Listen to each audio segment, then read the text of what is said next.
Difraksi adalah Fourier transform dari fungsi celah, ya, bukaan aperture.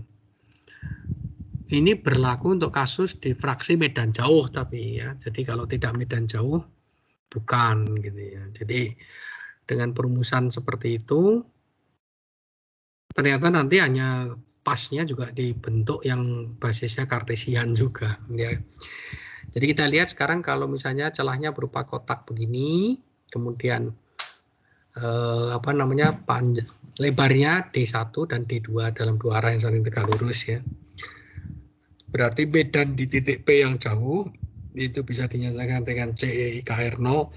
R0 seperti Anda lihat di gambar itu adalah dari celah ke titik pengamatan P-nya, ya.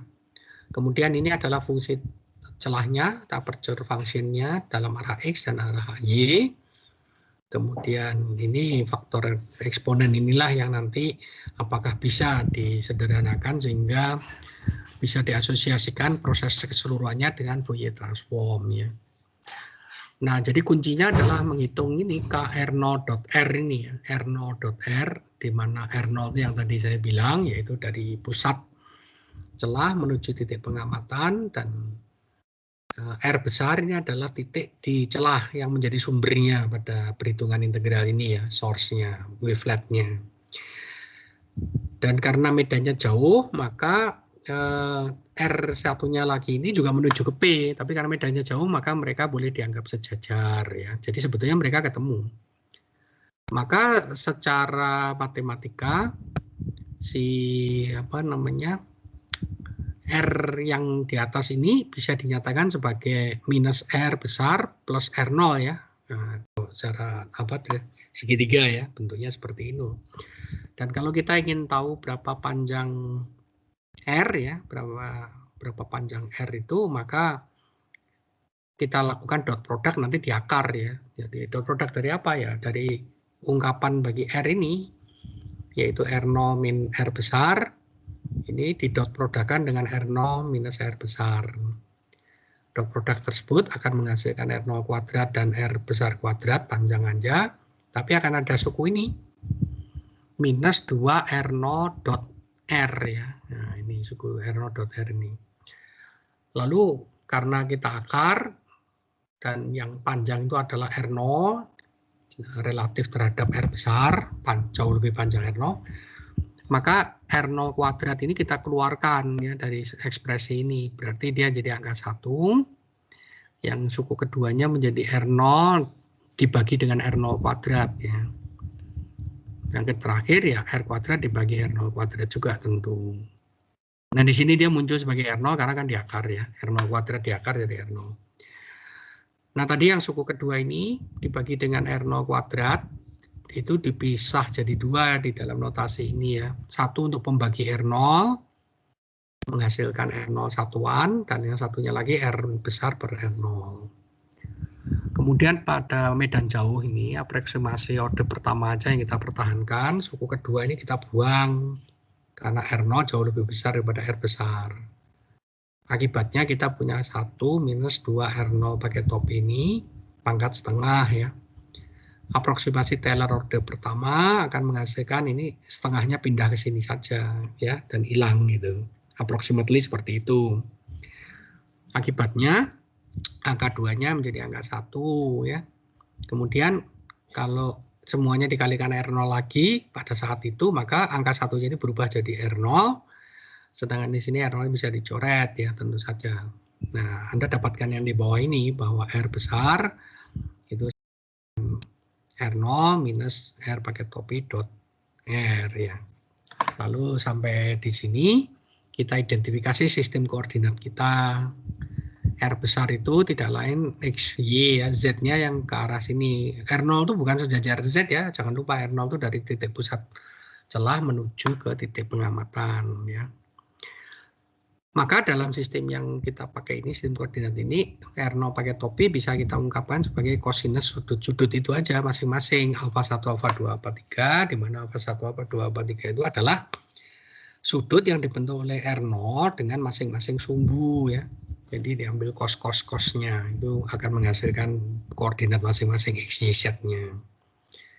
Tetapi untuk alasan supaya nanti ekivalen dengan penurunan yang sebelumnya, kita nyatakan alfa ini dengan sudut tegak lurusnya, penegak lurusnya, apa istilahnya, suplemennya ya.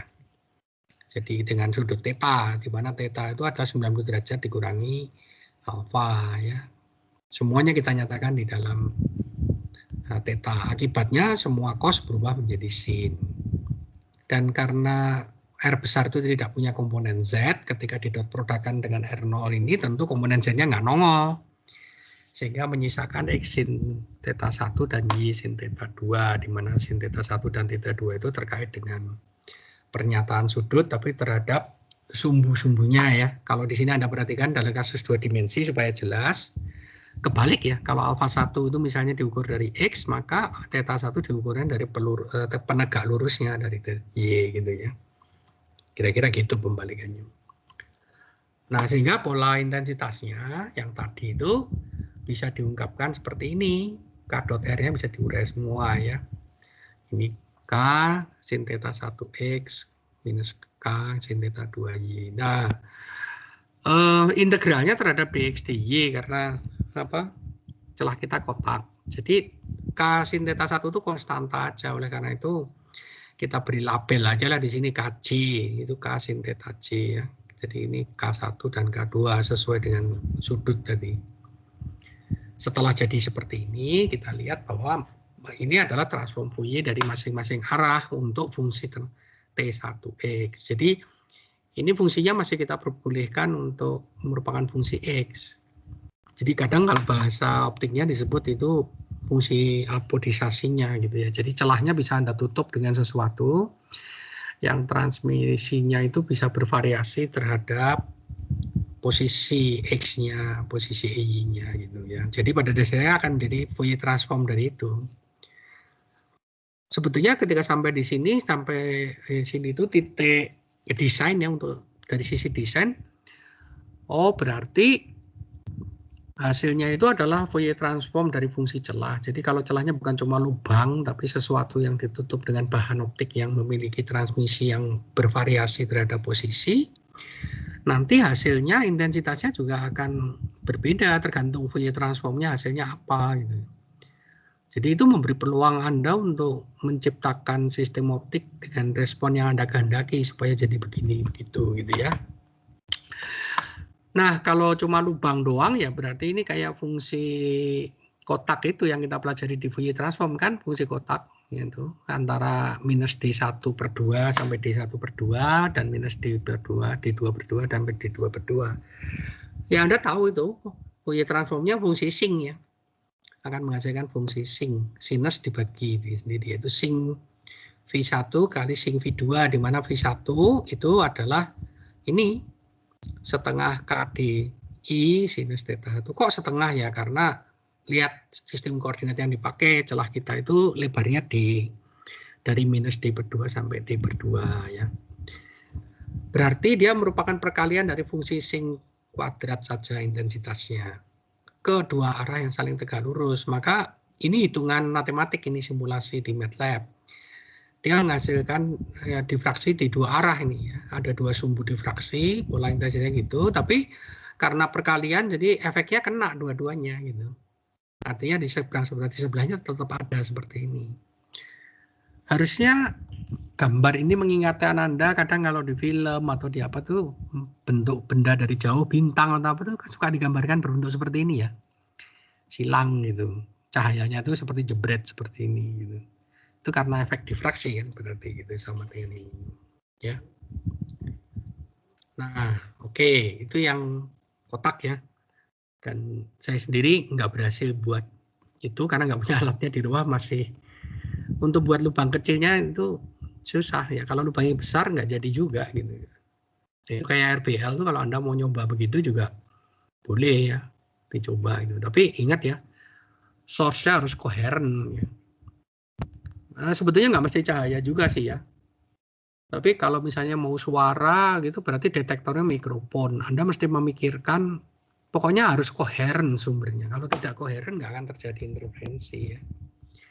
Kalau kayak mikrofon mungkin menarik juga. Cuma source Anda berarti harus kalau mau gampang cari yang pure tone ya, nada murni. Nada murni susah menghasilkannya, ya harus elektronik, rangkaian elektronik mungkin kendalikan ya. Oke, sampai celah bujur sangkar. Ada pertanyaan? Tidak ada. Masih bisa didengar suaranya? Bisa, Pak. Oke, kita ya, karena beberapa hari yang lalu kita hampir masuk ini, saya ingat sih, difraksi lingkaran ya. Jadi ketika udah masuk ini malah difraksi lingkaran ini, saya ulang lagi bahwa yang menyulitkan adalah sistem koordinatnya, berarti sebetulnya sistem koordinatnya kayak koordinat bola gitu ya, karena lingkaran ininya bukaannya gitu. Jadi Anda mesti perhatikan di sini ada dua sistem koordinat, satu sistem koordinat celah dan satu lagi sistem koordinat layar di depan celah ya. Masih medan jauh ini, masih medan jauh. Nah, jadi dalam mendefinisikan theta, phi dan sebagainya harus Anda perhatikan tergantung konvensi yang dipakai di sini. Nah, dua sistem koordinat ini sumbu z-nya satu, sama berimpit ya. Nah, itu diimpitkan di situ gitu. Jadi perjanjian gambarnya seperti itu. Lalu kita kembali yang kayak tadi bahwa intinya kan nyari R0.R itu, di mana R0 itu adalah vektor dari pusat celah menuju ke titik pengamatan ini ya. Ini itu R0. Sedangkan R itu adalah titik sumber medan di dalam celah ya, kayak tadi juga sama sebetulnya intinya. Nah, R0 ini harus Anda lihat secara geometri di sini ya. X, Y, Z-nya gimana? Ini ditinjau dari sistem koordinat yang kiri ya, yang dari sebelah kiri. Ada sin theta ini kalau Anda perhatikan itu gara-gara ini. Kok bisa ada seperti itu ya? Ini kan, ini gambarnya perspektif ya, jadi harus hati-hati. Tegak lurusnya di sini nih, di sini. Ya, jadi kalau Anda perhatikan ini ada komponen sin theta cos V aksen, sin theta sin V aksen itu yang berasal dari ini kan. Itu menyatakan posisi titik P ini sin theta gitu. Termasuk ini ada cos theta ya. Jadi cos theta itu tentu saja menyatakan apa namanya posisi Z-nya kan. Ini dilihat dari sistem koordinat ini kan panjangnya ke sana, Z-nya itu adalah R0 panjangnya dikalikan cos theta ya. Ini vektor satuan, jadi nanti semuanya dibagi R0. Tapi kalau Anda pas menurunkannya kan R0 cos theta gitu. Sedangkan untuk X, Y, Z-nya ya tentu saja dari R sin theta lalu dikalikan ini kan. Kalikan sudut azimut yang ada di sininya. Ada cos V aksen, ada V aksen dan cos sinus V aksen. Nah itu untuk R0-nya. Kemudian kalau untuk R besar di sini lebih gampang lagi. Itu cuma R besar cos V dan R besar sin V, Z-nya 0. Lalu dot produknya tinggal dua ini ada dot produk kan. Berarti akan muncul cuma dua suku ya, yang X sama Y, karena ini Z-nya 0. Kemudian yang X sama Y ketika dikumpulkan, cos alfa cos beta gitu ya, minus sin alfa sin beta itu tidak lain adalah cosinus alfa minus beta. Cos V minus V aksen. Jadi di sini Anda bisa lihat bahwa yang penting cuma sudut relatif posisi sumber sama pengamatan ya, sudut azimutnya yang muter terhadap sumbu Z-nya aja. Nilai absolutnya nggak penting ya, dan itu wajar ya, sesuai dengan simetri masalahnya, karena masalah kita itu memiliki simetri azimutal gini. Itu mestinya akan tidak berpengaruh nanti. Ya. Lalu elemen luas yang menjadi sumber itu ds ada di sini, tentu saja r dv yang ada di sini kali dr ya. Itu elemen luasnya. Lalu ini fungsi transfernya trv. Nah, kita fungsi aperture-nya ini tidak bisa langsung dipisah. Nanti dulu, belum tentu ya. Kenapa ya? Lihat faktor E pangkat KR0.R ini. Di sini ada KR besar, sin theta nggak penting ya, tapi ada cos V minus V aksen. R dr dv ya. Nah, sampai di sini kita menyadari bahwa yang penting V terhadap V aksen relatifnya. Nilai absolutnya masing-masing sebetulnya nggak penting. Oleh karena itu, udah aja lah V aksennya diambil nilai 0 supaya integralnya jauh lebih gampang gitu kan, yang penting relatifnya. Jadi nanti V-nya ini diukur terhadap V aksen yang kita sebut 0 itu gitu ya. Jadi kita dapatkan bentuknya seperti ini, jadi jauh lebih sederhana. Nah, TRV-nya itu berarti akan bisa kita definisikan, dia tidak tergantung pada sudut, tapi bergantung pada jari-jari R besar. Di dalam celah lebih kecil dari A, lebih kecil sama dengan A, dia 1, di luar celah 0. Tetapi integralnya tidak bisa dipecah dua kayak di kasus yang kotak tadi, karena syarat batasnya ini fungsinya saling bergantungan. Integral terhadap V yang dari 0 sampai 2V itu menghasilkan fungsi R, karena ada R-nya. Maka integral terhadap R harus nunggu itu dikeluarkan dulu hasilnya, baru dia tunggu. Jadi bukan perkalian masing-masing ya. Lalu untuk yang R-nya gampang nantinya, tapi yang terhadap ini dulu berarti harus dikerjakan. Integral ini gampang-gampang susah gitu. Gampang kalau Anda mengenal fungsi generatornya fungsi Bessel ya. Jadi Cm, U, fungsi Bessel orde jenis pertama orde M ini bisa diungkapkan dalam bentuk integral seperti yang sudah ruas kanan ini. Nah ini kita ambil aja lah, ambil dari textbook atau dari buku Vismat gitu ya. Nah Anda bisa lihat kalau M-nya ini 0, orde 0, I pangkat 0, 1, ini 0 hilang, tinggal suku kedua, cos V dV, maka mengingatkan Anda pada yang ini, cos V dV, ya, integralnya 0 sampai 2V. Jadi, hasil ini tidak lain seberbanding lurus dengan fungsi Bessel, orde jenis pertama, orde ke 0, gitu. Ya, jadi J0, J0 itu 1/2V ini ya, U cos, begitu. Bagian ini akan hilang ya. Dan kita lihat bentuk matematika ini bahwa ini adalah fungsi genap yang simetrik terhadap pertukaran tanda di U ya ke minus U. Jadi kalau ini menjadi minus U ya tentu saja ini sebetulnya menjadi minus U, hasilnya sama aja, itu kayak mutarnya kanan sama mutar kiri aja sebetulnya ya.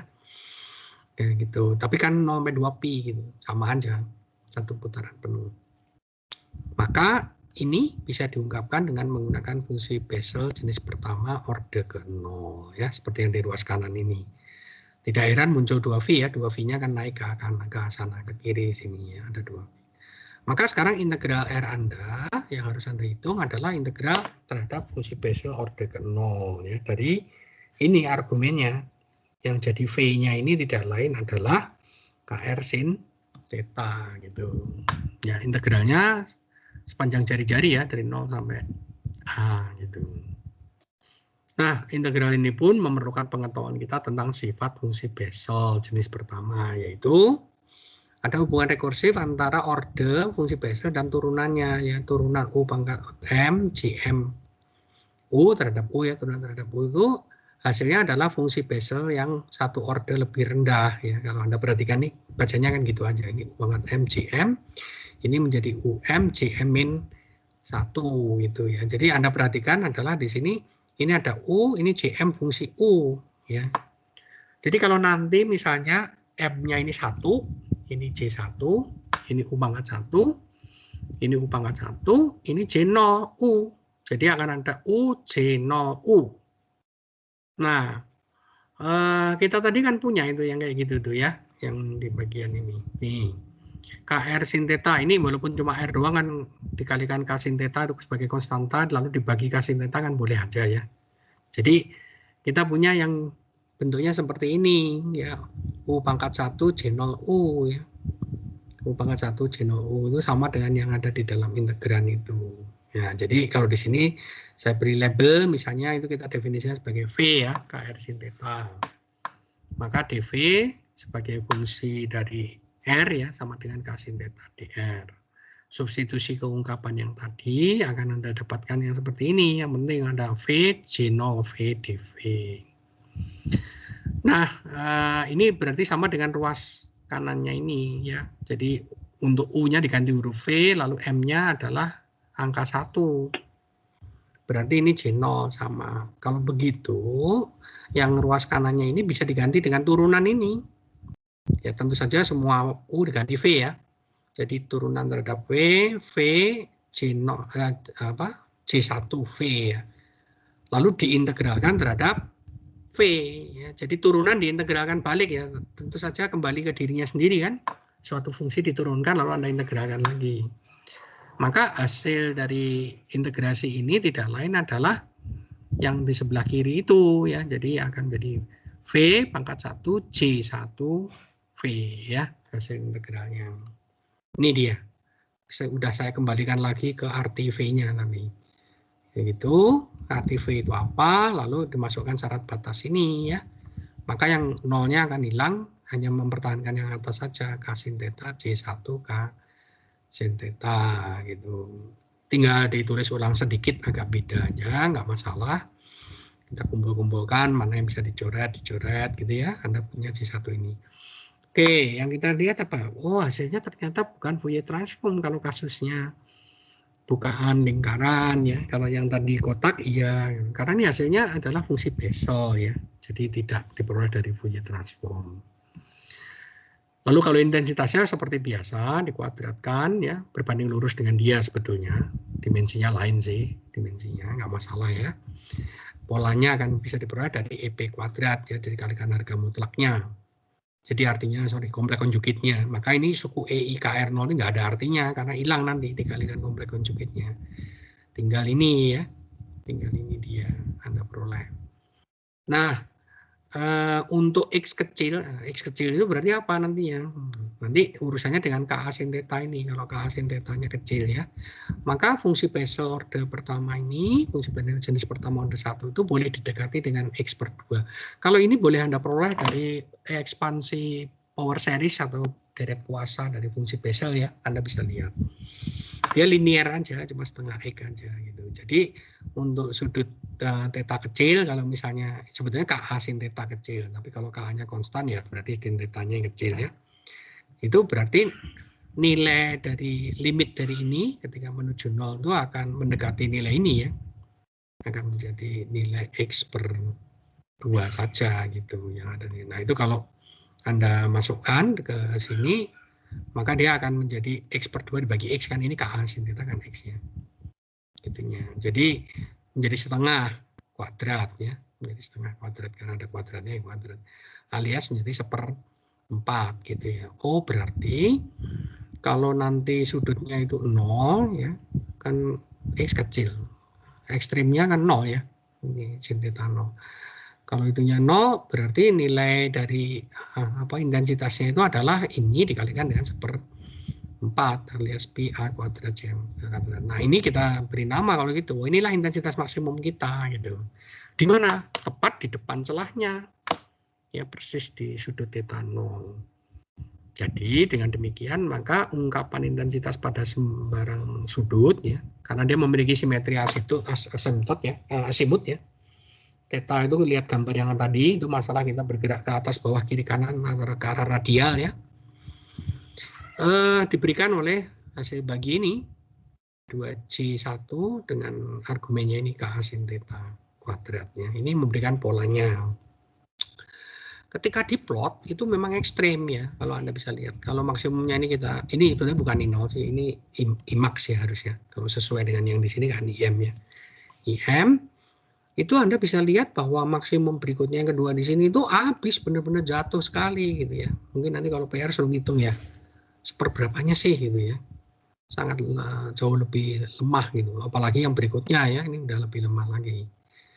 Jadi dari sini sih kita akan mengambil kesimpulan bahwa kalau gitu pola difraksi sih hasilnya ya lingkaran juga, tapi ada cincin mengitarinya gitu. Cuma cincinnya redup gitu. Nah, yang biru hasil simulasi pakai MATLAB ya. Saya sebetulnya nggak suka warnanya ini karena ini false color ya. Jadi Anda bisa tersesat itu, gawat. Anda mengira warna lambda berbeda-beda padahal ini bukan ya. Mungkin harusnya saya pakai yang warna hitam putih aja sih. Mungkin Anda perlu perhatikan adalah adanya warna samar-samar untuk cincin-cincinnya ini ya. Jadi ini cincin gelap, kemudian ada terang yang sangat samar dibandingkan itu. Lalu saya coba di rumah sendiri memakai lubang jarum jahit yang kecil itu untuk membuat lubang di aluminium foil ya. Yang wadah kue yang saya ceritakan itu menurut saya sih lubangnya sekitar 0,1-0,2 mili aja ya, sangat kecil dengan laser. Disinari laser hijau pada jarak sekitar 2-3 meter tuh ini yang saya peroleh polanya ya. Yang bisa Anda lihat adalah warna tegasnya itu yang gelapnya sebetulnya malah yang minimum difraksinya ini ya. Itu yang kelihatan gitu. Maksimumnya Tapi Anda boleh lihat lah ya, bagaimana ekstrem perbedaan yang tengah yang sangat terang dengan ini ya. Kalau Anda mau mencoba seperti ini, Anda baiknya beli kacamata hitam dulu lah ya. Kacamata Chengdem itu untuk melindungi mata Anda gitu ya. Tentu gambar ini skalanya nggak benar dengan yang sesungguhnya ya. Sesungguhnya spotnya itu cuma segede mungkin pointer saya sekarang ini nih. Pointernya warnanya merah kira-kira segitu. Jadi ini udah diperbesar barangkali sekitar 5-6 kali lipat ya. Oke, ini celah lingkaran. Nah, kalau ditinjau dari kebutuhan ya, apakah kita memang menginginkan efek diffraksi tergantung keperluan. Pada banyak kasus untuk fotografi atau apa, Anda mungkin nggak menginginkan efek ini gitu. Lingkaran ya harus menghasilkan image lingkaran yang cincin-cincin ini ganggu ya, distorsi malah justru. Ini bukan yang Anda inginkan gitu. Redup, syukur-syukur hilang malah diinginkan gitu ya. Baik. Ya. Nah, sekarang lebarnya ya, berapa lebar mereka gitu ya. Ini minimum pertama difraksi akan terjadi ketika J1-nya itu bernilai 0, tapi bukan yang di dalamnya 0 ya, J1-nya bernilai 0. Kita hitung secara numerik, ini saya hitung numerik, ya intinya KA sin tetanya kira-kira nilainya 3,83 ya, atau sin teta sama dengan ini gitu ya. Atau kalau kita nyatakan dalam cara yang biasa, yaitu K itu adalah 2B per lambda, A itu jari-jari, kita nyatakan dengan diameter, D itu diameter 2A, diperoleh rumus yang terkenal ini, Anda boleh cek 1,22 kali lambda per D ya, sinus theta ini yang menyatakan lebarnya itu ya, lebar difraksinya. Jadi kalau untuk sudut kecil itu biasanya didekati sinusnya dengan argumennya saja dalam radian ya. Ini adalah menyatakan lebar difraksi lebar maksimum utama dari difraksi. Ukurannya segini 1,22 lambda. Kalau Anda bandingkan dengan yang celah biasa, ada faktor 1,22-nya, jadi lebih lebar ya. 20% lah kira-kira lebih lebar dibandingkan itu. Tapi kan yang celah biasa kita kadang ukurnya bukan dari minimum ke minimum ya, seperti yang di kuis itu saya buat gitu supaya gampang aja ya. Kita ambil mestinya sih full width at half min maksimum yang angkanya suka susah lalu diaproksimasi yang menghasilkan 2V aja lebar dari kiri ke kanannya ya. Nah, apa yang bisa kita pelajari dari rumus ini adalah bahwa lebar dari difraksi itu tergantung pada panjang gelombang yang dipakai dan lebar celah. Kalau celahnya makin besar, maka sudutnya makin kecil. Artinya apa? Ya, lubangnya dengan bayangannya nanti ukurannya akan hampir sama gitu. Oke, kalau Anda memakai D-nya itu besar. Kalau D-nya kecil, maka delta D-nya besar itu berarti cahayanya melentur keluar ya, menyorot melebar keluar. Jadi nanti bayangannya lebih besar daripada celahnya gitu. Jadi si ini mempengaruhi itu ya. Nah, efek difraksi itu memang paling terasa kalau sekali lagi lambda dengan D ini komparabel ya, tidak. Kalau lambdanya jauh lebih kecil dari D ya tentu saja tidak kerasa difraksinya ya. Jadi cahayanya kalau lewat lurus saja gitu ya. Tapi sebaliknya kalau D-nya sangat kecil, memang secara teoretik di sini sangat melebar gitu. Tapi secara praktek intensitasnya habis.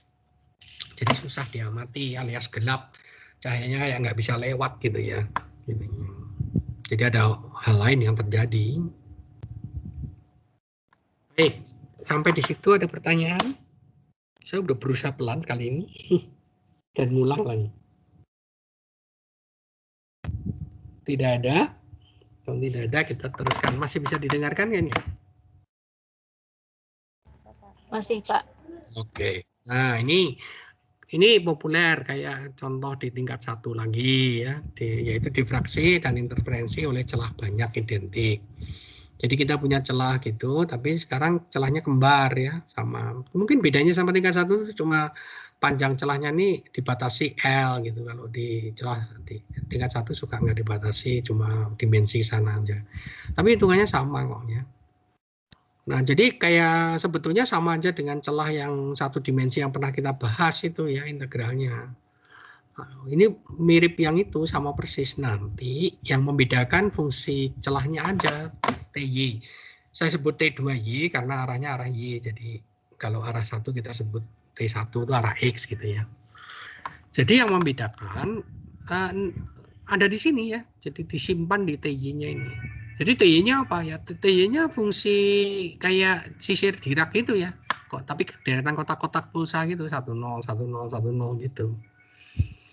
Nah, jadi integral dari min hingga beta hingga ini ketika dipraktekkan di T2Y itu yang nilainya 10 10 tergantung Anda ada di lubang atau di dinding ya, di dindingnya.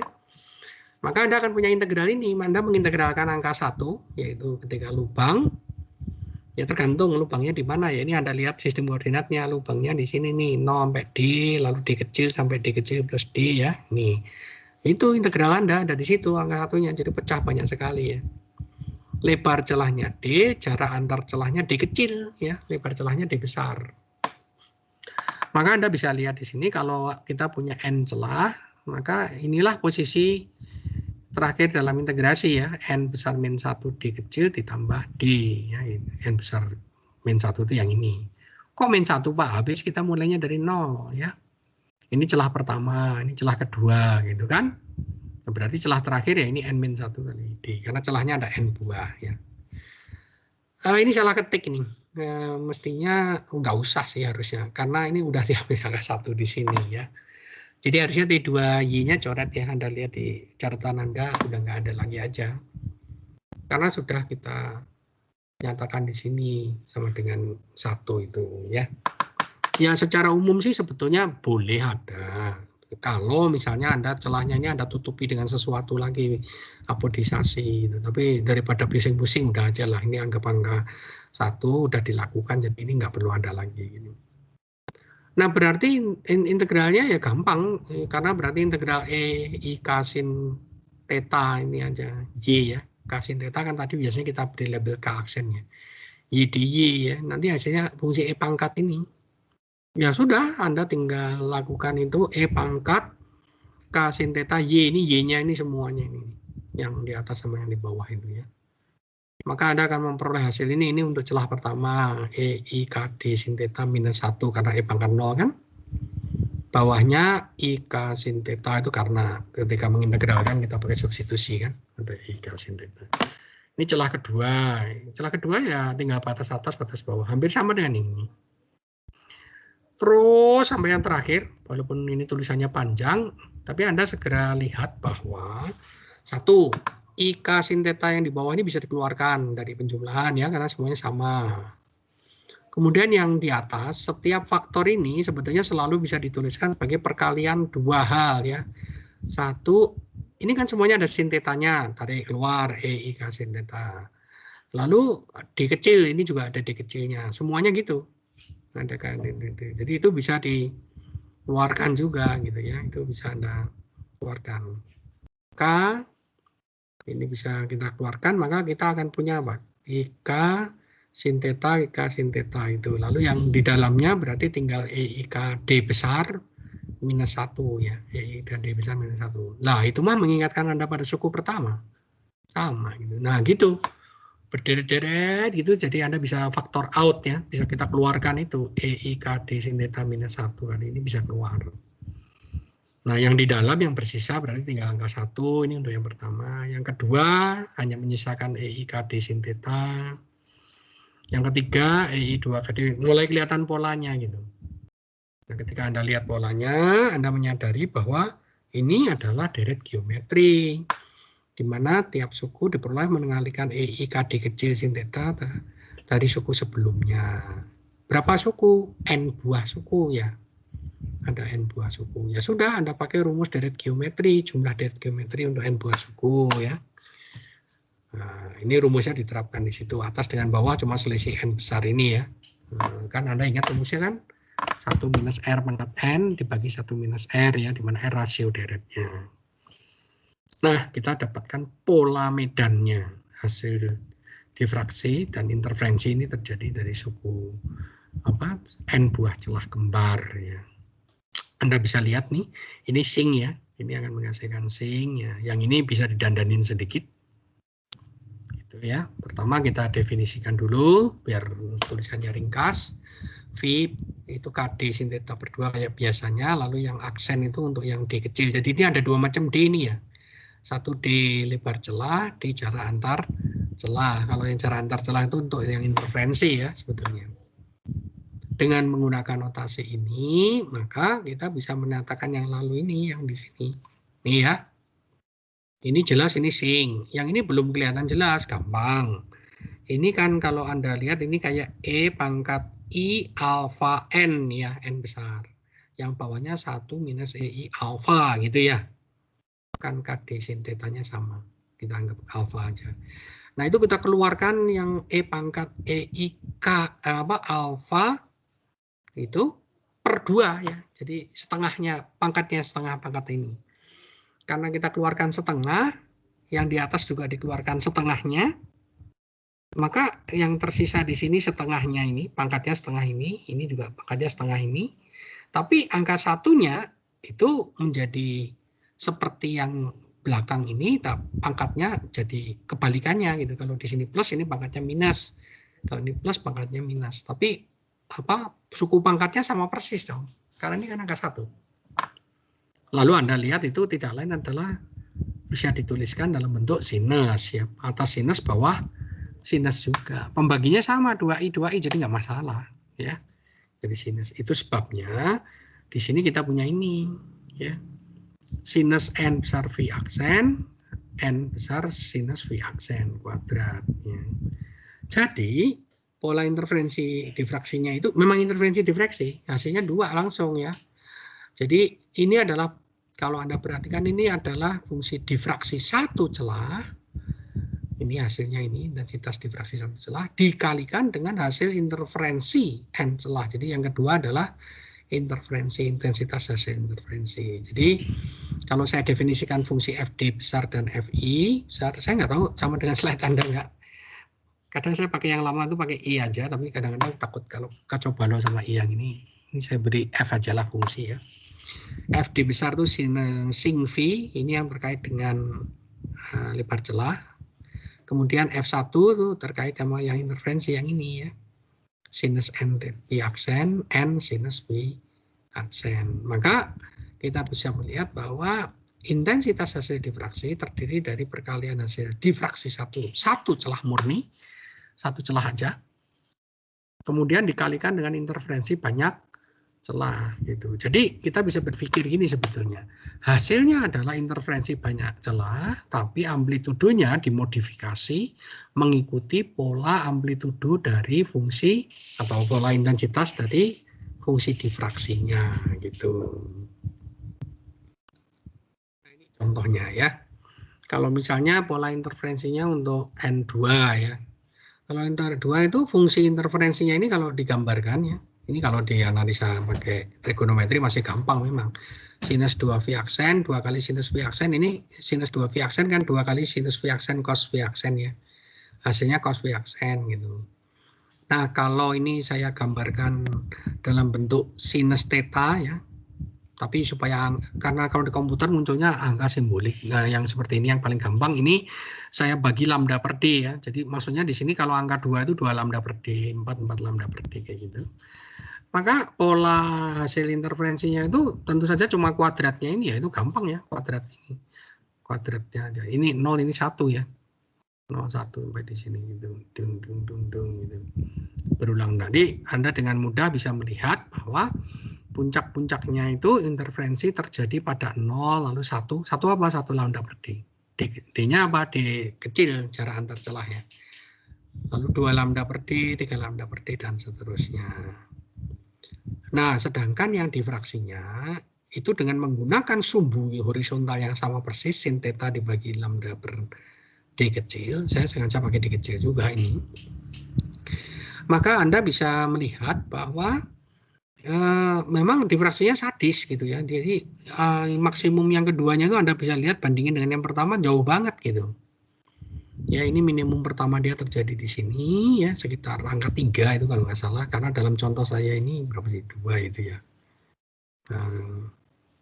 Ini N-nya 2 celah, tapi perbandingan celah sama D besar dan D kecilnya ini saya lupa, barangkali 3:1 kayaknya.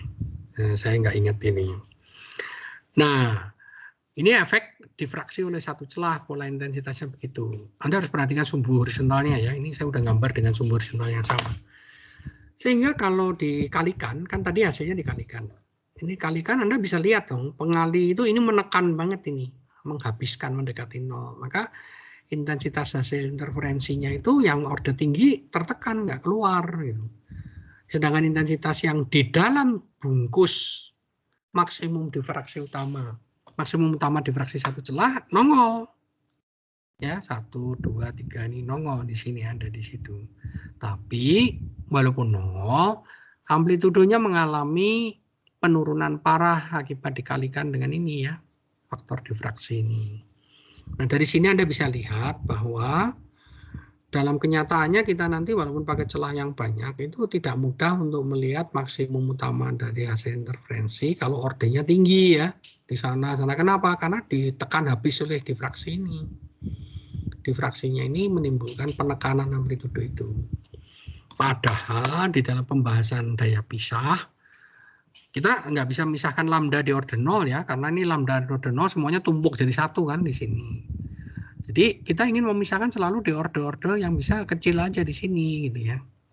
Tapi hati-hati ya kalau pas di interferometer apa yang kita pelajari itu ini misalnya si interferometernya Michelson itu ya, itu M order 0 itu malah kebalikannya ya, itu bukan ini, malah justru order tinggi yang di pusat itu ya.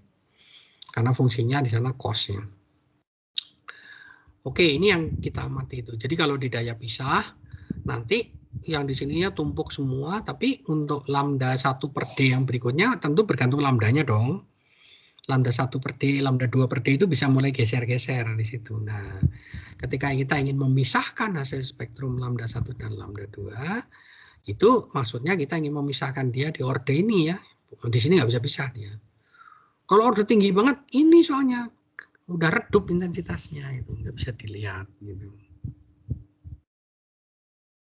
Oke, yang sisanya juga sisa TPB ini ya. Jadi memang masalah mencari di manakah maksimum utama difraksi itu gampang lah, ini yang di depan celah ya, V0, theta 0 itu. Minimum difraksi sedikit lebih rumit, ya, itu sing kan, tapi yang atasnya sing V sama dengan 0, tapi ada syaratnya, jangan yang di pusat lingkaran ya, di pusat itu. Jadi sin V-nya 0, tapi V-nya nggak boleh 0 gitu ya. Kalau V-nya 0 itu maksimum malah, ini minimum ya. Sin V0 gampang. Itu terjadi kalau M kali V, tapi M-nya plus minus 1, 0-nya nggak ikut ya. Dari sini Anda mendapatkan hasil sin theta untuk minimum difraksi M lambda per D. Jadi D-nya adalah lebar celah. Yang menarik, rumusnya mirip sekali dengan maksimum utama interferensi. Tapi ini minimum difraksi justru ya. Dan pembaginya beda. Kalau yang interferensi pembaginya dikecil, yaitu jarak antar celah. Kalau difraksi ini pembaginya dibesar, lebar celah gitu ya. Nah, kalau maksimum sekunder susah. Maksimum sekunder difraksi itu harus Anda cari dengan turunan pertamanya 0 gitu. Nanti ketemunya fungsi persamaan fungsi nonlinear ya.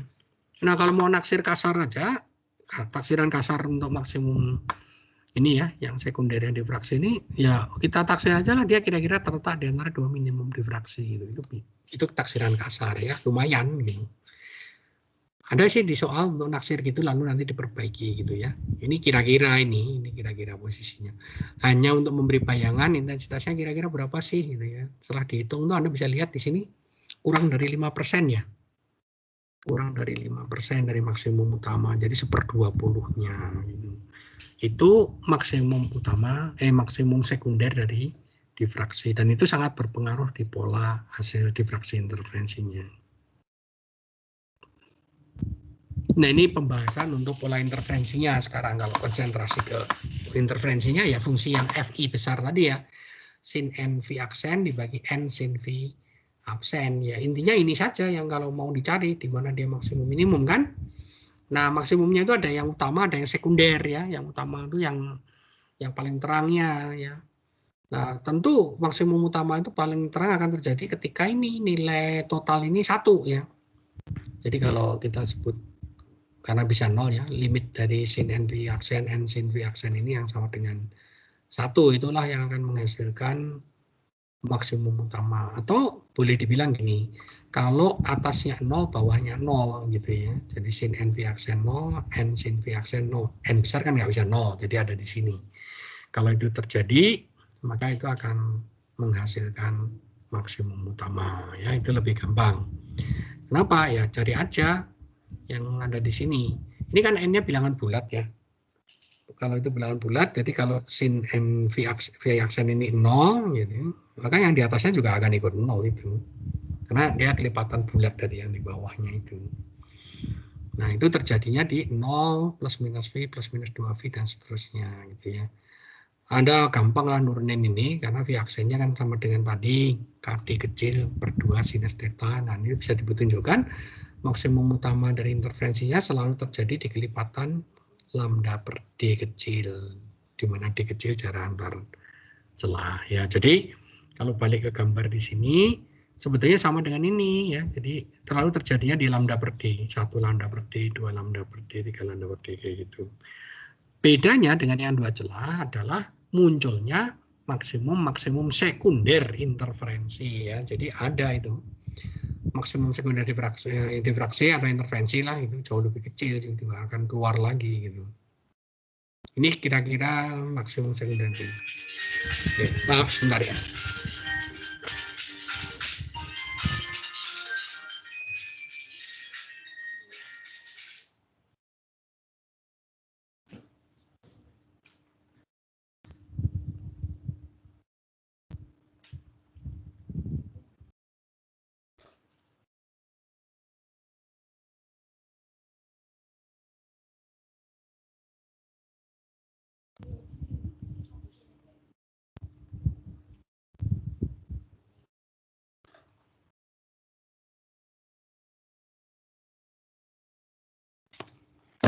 Oke, halo, bisa didengar suara saya?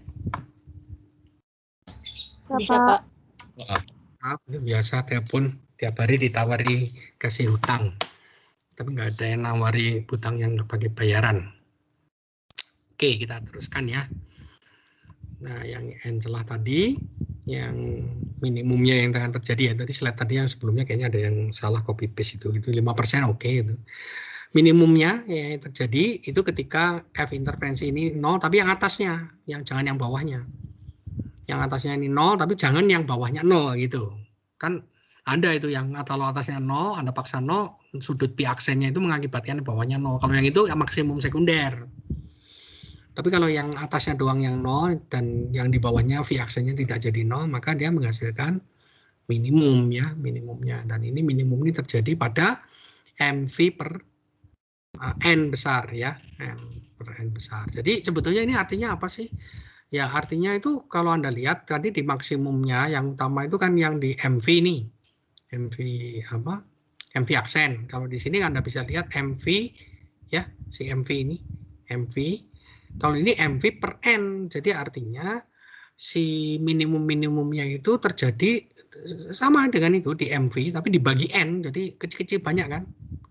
1 MV Anda bagi N. Nah, setiap titiknya itu menjadi titik minimumnya gitu. Tapi ini ya, perhatikan asal M per N-nya bukan bilangan bulat yang tadi saya bilang itu tadi, yang jadi maksimum utama di situ itu. Jadi kalau dipermudah itu kira-kira gambar inilah yang mempermudah yang ininya ya. Jadi untuk interferensi ya ini ya, untuk interferensi.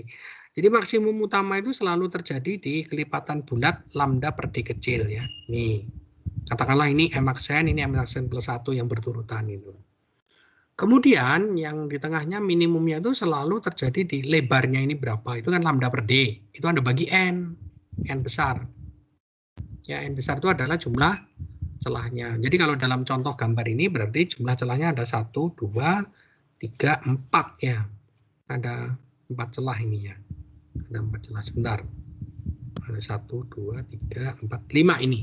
Ini akan menjadi 5, ada apa? 5 celah ini. Ini hasil dari 5 celah. Jadi si lambda per D dari sini ke sini ini, lebarnya lambda per D kita bagi 5 ya. Kita bagi 5 di dalam gambar ini kan dibagi 5 ya.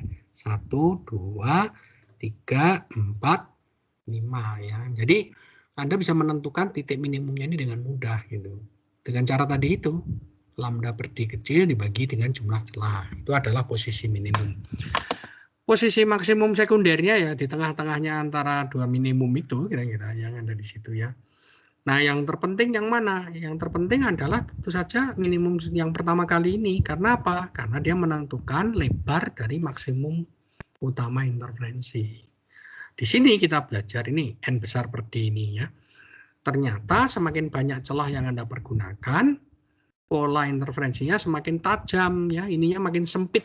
Jadi pola interferensinya semakin well defined, semakin tajam. Tetapi Anda jangan lupa ya, itu tentu mensyaratkan gini loh. Saya punya kisi difraksi 10.000 celah gitu. Lalu Anda sinari dengan berkas cahaya. Ya baik, tapi berkas cahaya yang menyinari seluruhnya enggak gitu ya.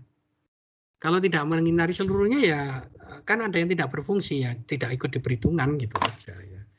Tapi umumnya jarak antar celahnya begitu kecilnya ya, 10.000 misalnya 10.000 garis celah per sentimeter ya, Anda bisa bayangkan ya. Oke, nah ketika Anda pakai berkas laser yang katakanlah diameternya 4 mili atau mungkin 3 mili, nah Anda bisa hitung kira-kira berapa celah yang efektif di situ ya. Tidak seluruhnya kepakai. Nah, pola maksimum utama yang hilang ini juga pelajaran TPB saja, ada hubungannya dengan kelipatan perbandingan antara lebar celah dengan jarak antar celah gitu ya. Jadi ini jarak antar celah, lebar celah. Kalau misalnya jarak antar celahnya 3 kali lipat lebar celah pas, maka ini angka 3 hasilnya itu mengartikan apa? Itu artinya nanti maksimum utama interferensi orde 3 akan hilang. Kenapa? Karena dia pas di minimum pertama di difraksi gitu ya. Jadi balik ke gambar yang ini. Nih, minimum pertama difraksi. Lalu kalau ini pas ketemu dengan maksimumnya ini, maka maksimumnya ludes gitu, hilang, nggak muncul gitu. Jadi hilangnya maksimum utama hasil interferensi itu menjadi penanda kira-kira jarak antar celah terhadap lebar celah itu berapa banding berapa. Jadi umumnya sih memang jarak antar celahnya jauh lebih besar daripada lebar celahnya gitu ya. Ya ini hitungannya aja, Anda bisa telusur itu. Tadi yang saya uraikan udah intisarinya ya. Nah, ini contoh gitu ya. Ini contoh untuk 2 celah, 3 celah sampai 10 celah ya. Ini semuanya simulasi ya, saya perhitungan saja di MATLAB. Anda bisa lihat bagaimana ini kalau 2 celah sederhana gini, tapi begitu 3 celah keluarlah maksimum sekunder yang di tengahnya ini. Ya, tumbuh di sini. Tuh, ini pola difraksinya selalu sama, difraksi 1 celah ya. Ini hasilnya. Ketika 10 ya udah nggak kegambar ini, tapi beneran ini gambar ini tidak digambar tangan ya. Ini kecil-kecil. Kalau ini kurang tinggi itu karena masalah pembulatan di perhitungan MATLAB-nya ya. Jadi Anda bisa lihat bahwa pola interferensinya itu sebetulnya garis-garis yang tajam dibandingkan ini ya, lebar yang 10, ya lebih sempit yang 10 tajam. Tapi lebar celah difraksinya itu memang sadis ya. Dia tidak memberikan pada Anda seluruhnya sampai ujung. Hanya ini yang hidup. Ya, ini pun sudah sebetulnya lemah sekali ini. Hanya memberikan, kalau Anda bisa lihat yang visible itu cuma 5 biji di sini misalnya gitu. Yang bisa dilihat. Yang mana? Yang masih berada di dalam selubung difraksi utama ya. Perhatikan sumbu horizontalnya saya pakai sin theta lambda per D ya, dibagi lambda per D. Jadi artinya setiap angka ini dikalikan lambda per D kalau ingin dikembalikan sekali. Oke. Nah, ini yang tadi sudah saya singgung sedikit, yaitu masalah kalau kita ingin memisahkan lambda ya. Di dalam memakai celah itu karena kita ingin memisahkan lambda, ingin supaya terpisah. Jadi dalam sketsa gambar ini kita punya 2 lambda nih, lambda biru sama merah misalnya. Nah, menjadi pertanyaannya seberapa dekat sih lambda 1 dan lambda 2 ini supaya masih terpisah.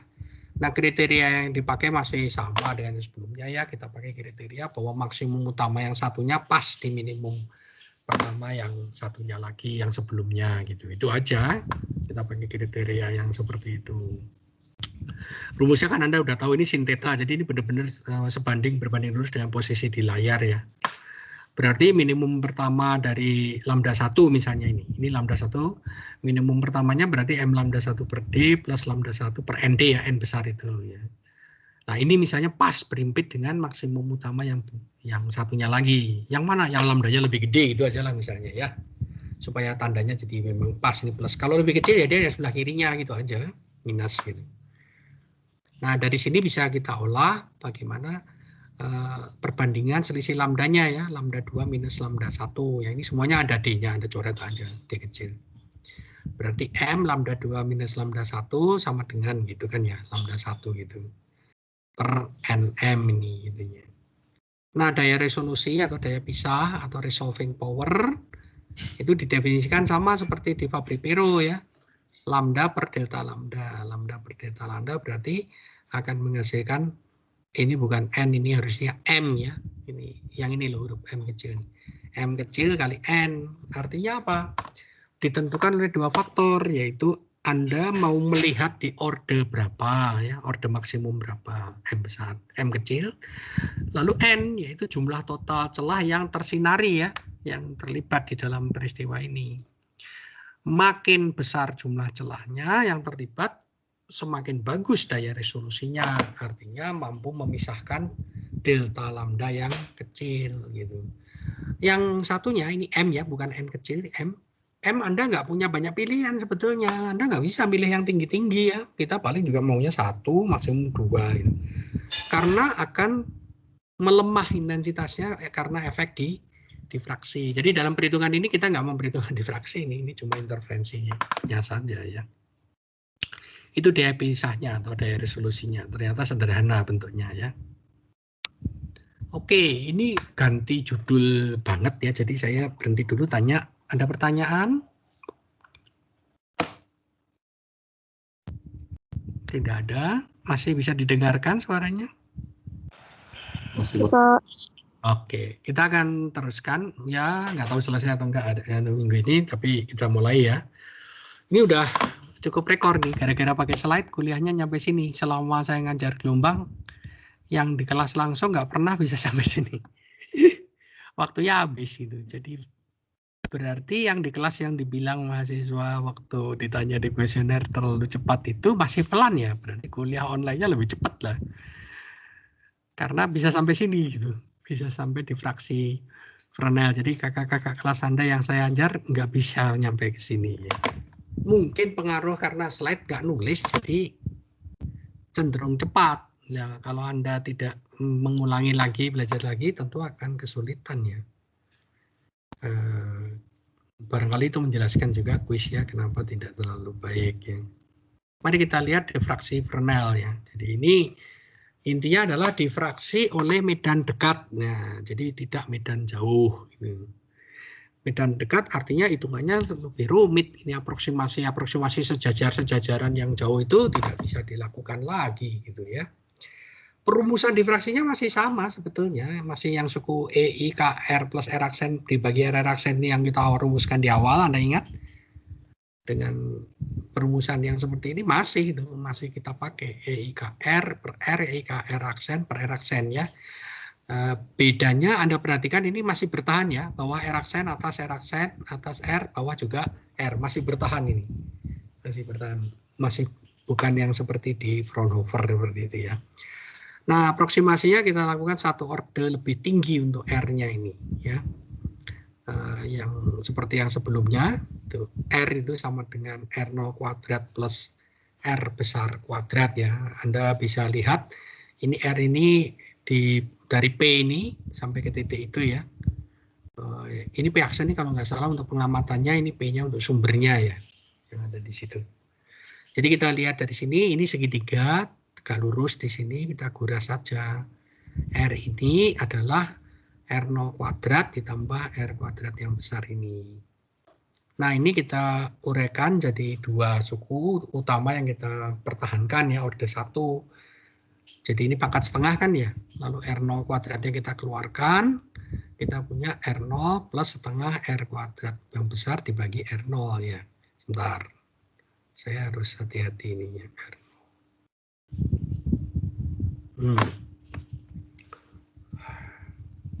Ini kan kita keluarkan R0 ya, R0 kuadrat berarti R harusnya itu R kuadratnya dibagi dengan R0 kuadrat.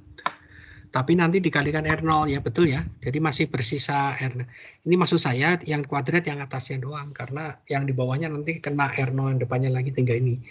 Analisa dimensi pun benar ya, ini panjang, hasil ini juga masih panjang ya. Nah, jadi dipertahankan suku pertama, ini juga sama. Dalam uraian Taylor-nya dipertahankan suku pertama, ini untuk yang sisi ke sini gitu. Sama persis ya, Dirac-Sen. Nah, ini kan kita di atas perlu menjumlahkan R dengan Dirac-Sen, kalau di bawah kan mengalihkannya. Yang kita kalikan aproksimasi itu, yang dijumlahkan ya aproksimasi itu. Jadi R0 plus R0 aksen, ya itu kita jumlahkan. Ya, Anda bisa lihat ini dijumlah. Yang R0 dengan R0 aksen, kemudian yang satunya ini juga dijumlah dong. R besar kuadratnya tidak mengkhawatirkan, tapi satunya Anda menjumlahkan yang seper. Jumlah yang seper itu menghasilkan yang ini ya, disamakan penyebutnya. Kemudian yang seper R-nya, itu juga sama, diaproksimasi orde pertama juga sama ya, yang dari sini seper R kan ini pangkatnya menjadi min setengah aja gitu ya, maka ini menjadi minus ya, pangkat ini ya menjadi minus, menjadi indas, tapi itunya seper R0, tapi perhatikan ini ya, ini R0 kuadrat ada di situ agak beda. Nah, susah payah begini, tapi ketika dikalikan kita hanya mempertahankan yang depannya doang. Seperti R aksen, R0 aksen. Sebetulnya kalau Anda perhatikan ini sih, ini sama dengan yang Fraunhofer ya, R0 aksen itu. Ya, ini juga dibuang akhirnya di aproksimasi itu. Jadi hasil akhirnya itu adalah ungkapan medan dekatnya ini, bagian yang dalamnya ini aja, bagian luarnya itu semua konstan masih sama, tapi di bagian dalamnya agak berbeda dengan yang Fraunhofer itu ya, di fraksi Fernan ada R0 plus R0 aksen per 2 R0 aksen ya. Integralnya ds itu luas di dalam celah di sini ya. Ini celahnya kotak nih, X sama Y. Jadi ya, kita bisa ungkapkan ini dalam koordinat kartesian, K-nya 2V per lambda biasa. Kemudian dengan menggunakan koordinat kartesian itu, maka R kuadrat ini tidak lain adalah X kuadrat plus Y kuadrat ya. Sistem koordinat kita pasang dengan pusatnya di tengah celah.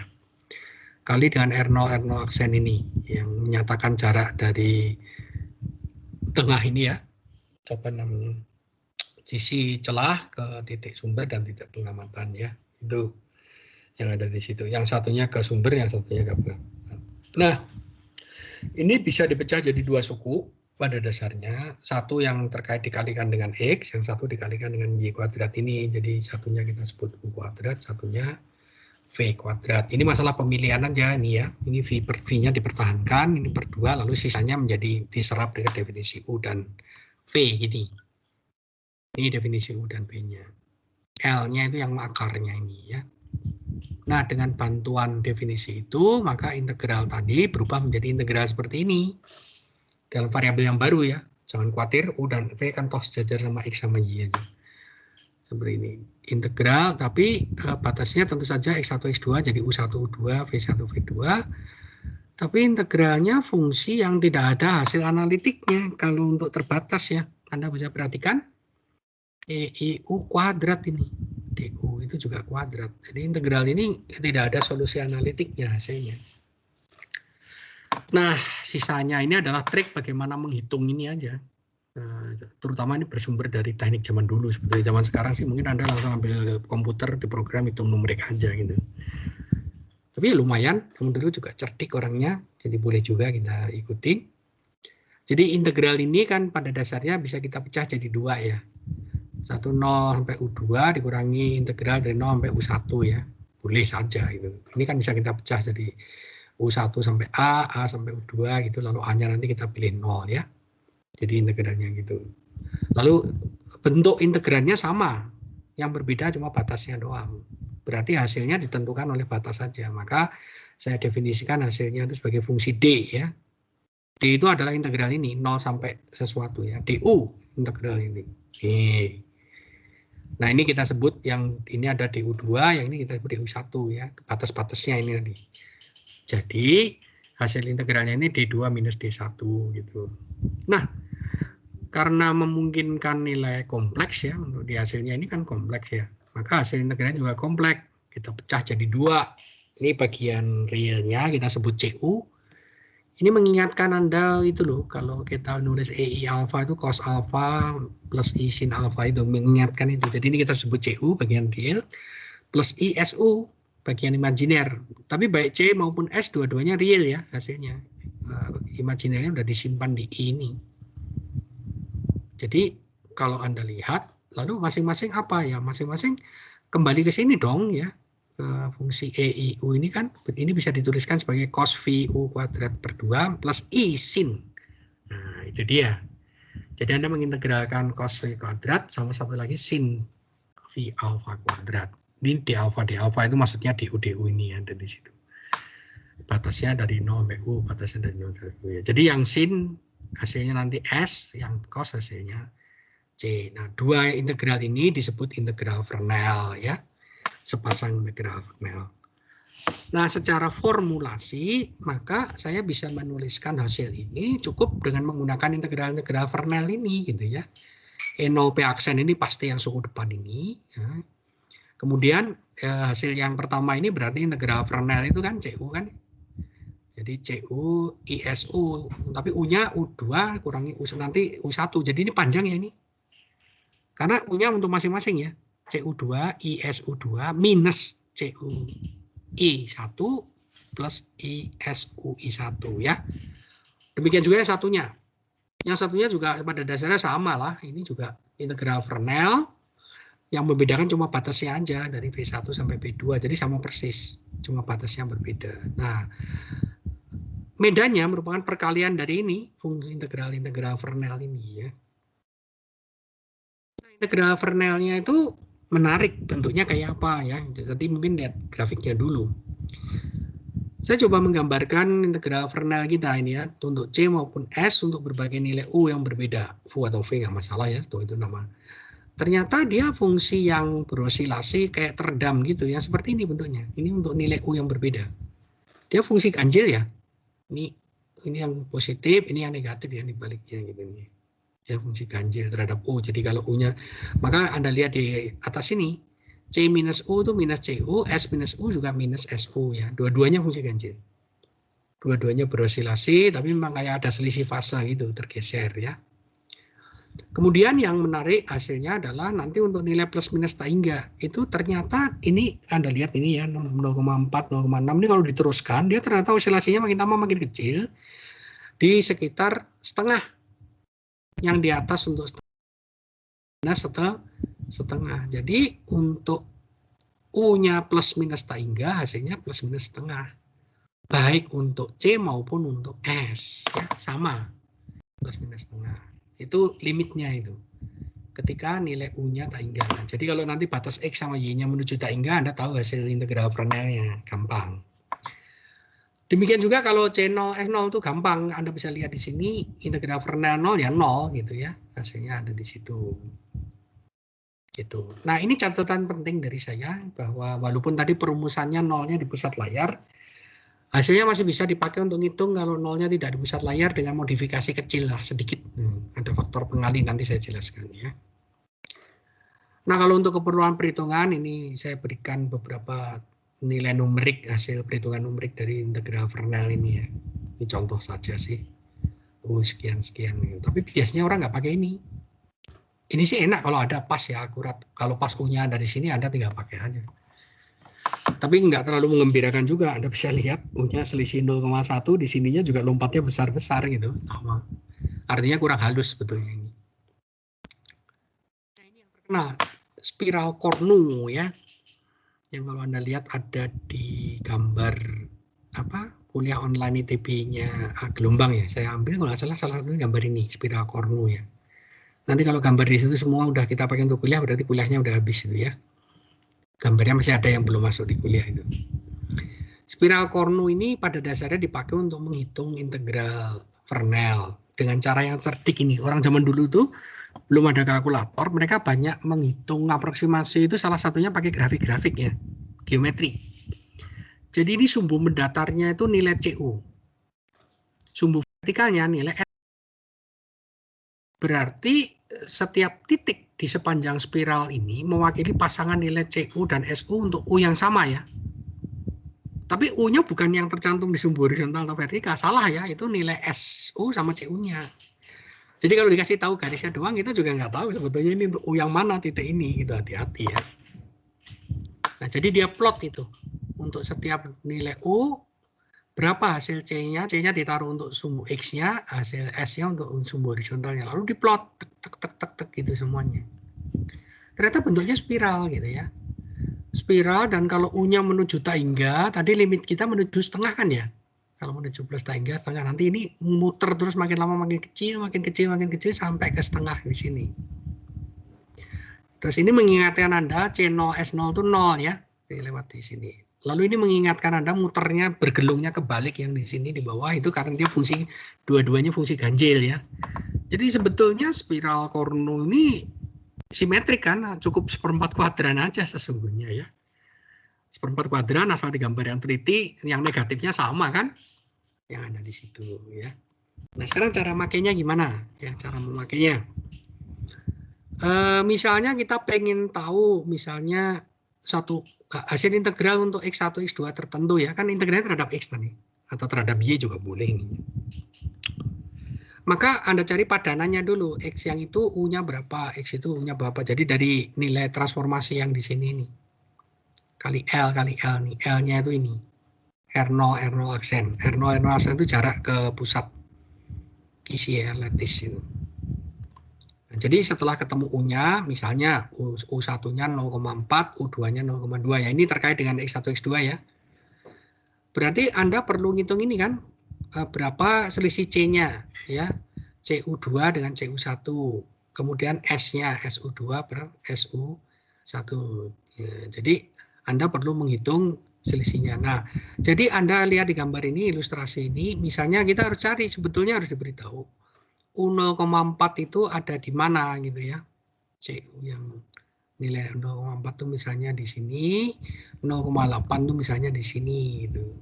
Nah, berarti dua titik inilah selisih-selisihnya itu yang mencerminkan ini, yang horizontalnya itu mencerminkan C0,8 dikurangi C0,4, yang vertikalnya mencerminkan panjangnya itu mencerminkan S0,8 dikurangi S0,4 ya. Jadi delta yang ada di situ panjangnya berapa itu mencerminkan itu.